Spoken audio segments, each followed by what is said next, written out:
Sparks in the back straightaway as the leaders go to 3. Just about to get past Super Dave and got some more lap traffic coming on the straightaway. And the battle for 5th continues between Davey Thomas and the number 3 Dell Senior Goodwrench color look-alike in the 50 machine of the RSM Motorsports machine of Ricky Locklear. They fight their way back to turn number 1 and 2. Down the back straightaway into turn 3. Jeff Sparks out in front, fighting lap traffic. Jason McDowell now pinched in by lap cars. He'll now clear the machines of the 42 of Sharp and the 14 of McLaughlin and Super Dave as they roar back to turn 2. Jeff Sparks got a couple car lengths on the 30 of Jason McDowell, and Little Ricky is closing in on Jeff McDowell. Racing continues on here. We are in the early going here on the Community Radio Network.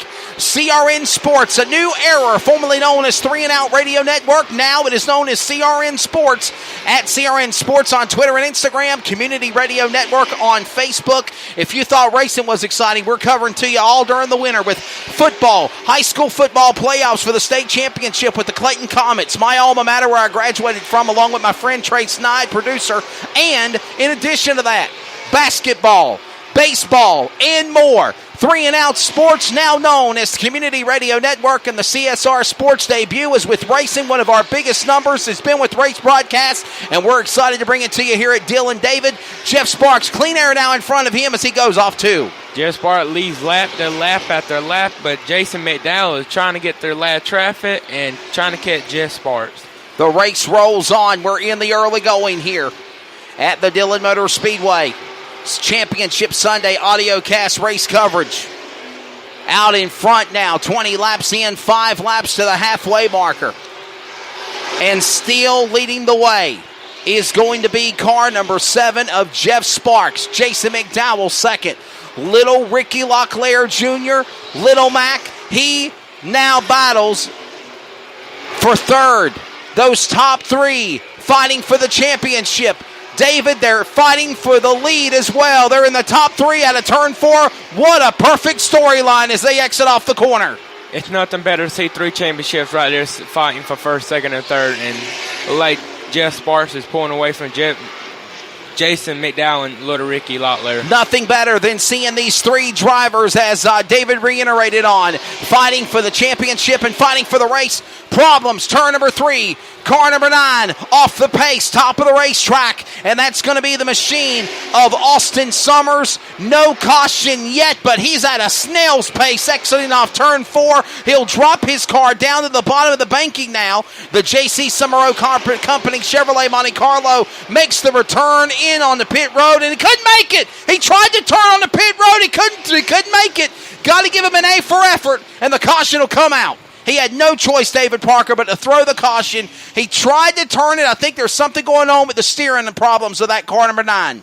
Yeah, it looks like he lost power on the back straight, but tried to turn it in the pit road, and he didn't make it as bad, but that is on a safety spot to keep the car there. Either he's lost power to the car, or number 2, bottom line here, he's lost power to the car, or something's happened with the steering and he's not able to steer the car like he's supposed to get back on to pit road. He was trying to effortlessly make that. He was trying to make the effort effortlessly to get into the pits, and again he just missed entering into the pit area. And now the number 9 car is now in the pits. He's at the pit retaining wall of Austin Summer, and a tough break for him, David, because he was in the front in the early going of this thing. Yeah, he was running strong and coming from where he started at, and he was up there in the top 5. Top 5, and I guess had a later or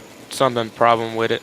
But now we set this stage for you. We talk about it again. You've got 3 drivers fighting for the championship, separated by mere 1 point each going into this race. Of course, the man trying to go for the championship is the number 30 of J-Mac, Jason McDowell. They're trying to pull the upset is the 7 Camaro out in front of Jeff Sparks, who's led flag to flag. We're 2 laps to halfway, 23 of 50. And the number 12 car started 5th. Little Ricky Locklear has moved up to 3rd. And again, as we said, David Parker reiterated on, they're fighting for the championship of the Mass Series. Yeah, Jeff Sparks and Jason McDowell and Little Ricky Locklear, all 3 are fighting for a championship today. And it looked like points leader, 7. Jeff Sparks is led flag to flag. Well, it's a good day for me. My Pittsburgh Steelers just beat the Cleveland Browns. They tied in game 1. They beat them this game. All right. We'll see how your Carolina Panthers are doing against the Ravens today. As we are under the caution flag here, stoppage on the front straightaway for the number 21 machine. The Carolina Bank car number 21 is stopped. That's Chris Flowers.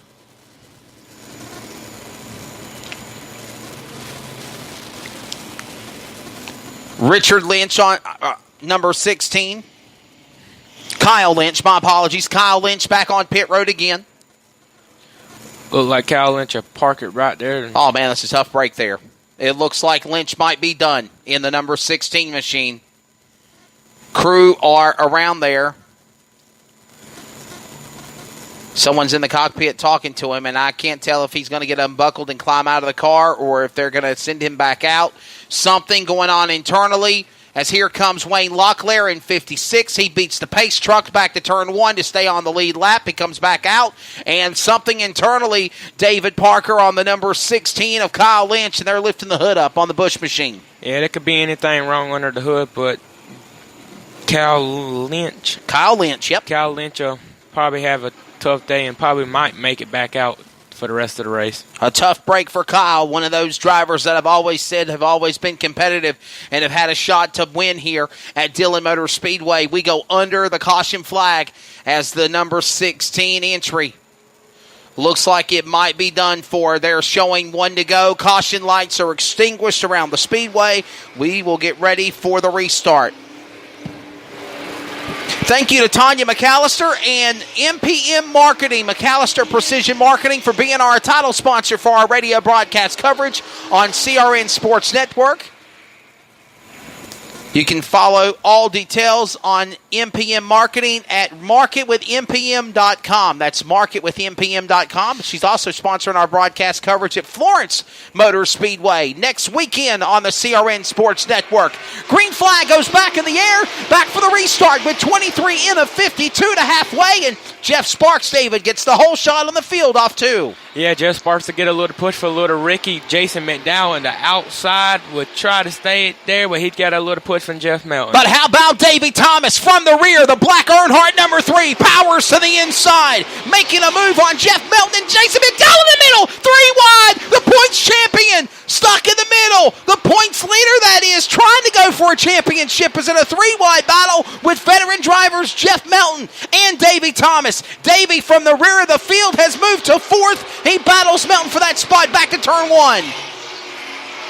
Yeah, I have. That 3 is coming all the way back from the tail end of the field and up to 5th place. He has, and a great battle going on between Ron Flynn and the Smoky Unit colors of the 66 up the outside in the 50 car of Ricky Locklear Sr. They're door to door for 6th and 7th spot. They battle back to turn 1. Jeff Sparks is out in front. We have just passed halfway. Yeah, we have passed halfway. Jeff Sparks and Little Ricky. Little Ricky catching Jeff Sparks and Jason McDowell catching Little Ricky, and Jeff Melton trying to catch Jason McDowell. You know, David, for the most part, buddy, this race has been fairly clean. We've had a couple of minor spins and hiccups, but nobody doing anything aggressive or crazy. But we got these 3 cars fighting for the championship, fighting for 3rd. And I'm so impressed with the man in black in the number 3, Davey Thomas from the rear of the field. He's trying to be a spoiler for these guys in the dogfight as they exit off 2. Yeah, David Thomas on the back straight of 2 and the 3, and he might have enough power to get around Jeff Melton in the 6th car. Oh, he's trying to. He's trying to make a run as they come to the line. Working lap number 29 now of 50, coming to the home stretch of this deal. Trouble front straightaway! Larry Eisenhower pounds the inside retaining wall! He had contact with the machine of the 56 machine of John Gooker. Larry Eisenhower's colors of the Haviland number 28. Hard into the inside concrete down the front straightaway. And boy, oh boy, they're going to have to send out the tow trucks for that. 56 and 28 fighting. He got turned and into the wall. He win in the 28 car. Yeah, racing accident, and looked like he got the worst end of that deal. John Gooker in the 56 car, Larry Eisenhower fighting for the lead. You saw John Gooker just get to the left rear. He got to the left rear, and around went Eisenhower. Simply a racing deal. I don't think that was anything intentional. They're just fighting on the racetrack for position. And Eisenhower's car definitely tore up. And another thing, David Parker, thank goodness he hit most of the brunt of the impact was on the passenger side against the concrete and not on the driver's side. Yeah, it looked like it did a hard hit coming when he spun around and hit the passenger side instead of the driver's side. He got into the inside wall, but a brunt of the impact came to the rear of the car. We are going to send out safety trucks. We're going to send out tow trucks and more. We are going under the caution flag. 28 laps in. 12 laps. 22 laps, 22 laps to the finish. We just passed halfway. This is a 50-lap race. I had 40 laps on the brain. We have 22 laps to go, and we are working on cleanup on the front straightaway after the incident with Larry Eisenhower in the number 28 machine. That car with the colors of the greats of the Haviland days of Davey Allison and Ernie Irvin. Dale Jarrett when he drove the 28 Haviland car for a stint. Here comes Wayne Locklear in the 56 back out in the fight again one more time. Eisenhower's car, heavy damage on the back end. Tires are flat. He's going to have a tow vacation back to the pit area. We go under red flag. We'll be back with more from Dillon Motor Speedway. 28 laps in, Jeff Sparks. Little Ricky Locklear fighting for the championship. The man that they're trying to get it from has now fell back to third in Jason McDowell. This is CRN Sports, the Community Radio Network.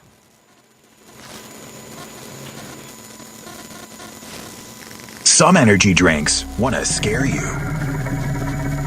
Some even want to bully you around. And the others, they're just blowing smoke. Packed with vitamins B3, B5, B6, and B12, the new HiQ energy drink comes available in 4 exciting flavors. Skyberry Fusion, Apple, Coconut Fruit Punch, and Lemon Lime. Natural caffeine, no preservatives, no crash, no bull. HiQ energy drink. Wings are for birds. Rudo Apparel powers teams and athletes around the world by offering the best in customer uniforms at an unbeatable price. Visit RudoApparel.com or give them a call today at 347-850-2720. Build your one-of-a-kind uniform made just the way you want. Rudo Apparel, the #1 shop for custom uniforms and apparel. That's 347-850-2720. When you are looking for a company to help build your next project, what do you look for? Price? Honesty? How about our general contractor with integrity? If this sounds like you, it's time to call my friends over at Osborne Company Incorporated.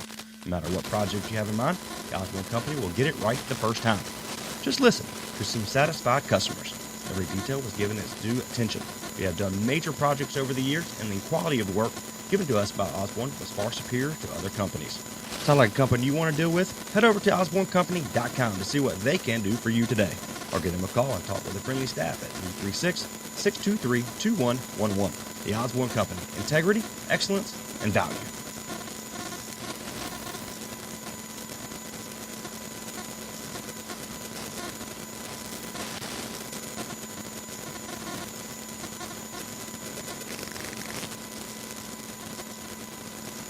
Let me tell you about MPM, McAllister Precision Marketing. They can assist up-and-coming racers with career advancement, promotion, and assist in sponsorship procurement. MPM also has media and professional etiquette training. They work with premier driver development teams and limited late models to late models. And they also help the teams to make it up to the levels of K&N, ARCA, Truck Series, and even NASCAR Xfinity.